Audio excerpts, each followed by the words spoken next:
ধর্ম যাই হোক, বিপদে একজনের মা সবার মা। মায়ের কল আসলো, রিসিভ করে বলল, হ্যাঁ মা বলো।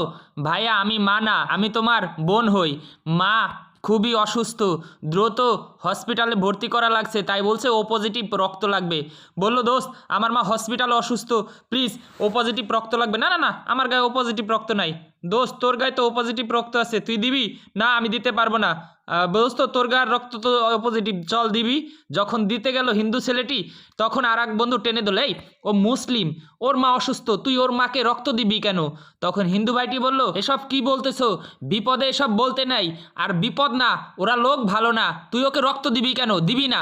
আমার রক্ত আমি যাকে ইচ্ছা তাকে দেবো, আর বিশেষ করে ও তো আমার বন্ধু হয়, আর ওর মা তো আমারও মা, আর ওর মা এখন অসুস্থ, ওর মার রক্ত লাগবে, আর সেটা আমার গায়ে থাকতে আমি কখনোই না বলবো না। আমি রক্ত দিতে গেলাম। এদিকে মুসলিম বন্ধুটি দৌড়াচ্ছে গাড়ি না পেয়ে, পরবর্তীতে হিন্দু ভাইটি দেখেন একটা বাইক নিয়ে চলে আসলো, দোস্ত ও তখন গাড়ি নিয়ে হসপিটালের দিকে আসছে। সত্যি কথা বলতে বিপদে সবার পাশে থাকা উচিত, ধর্ম নয়। ভিডিওটা এতটুকু ভালো লাগলে শেয়ার করে দিবেন।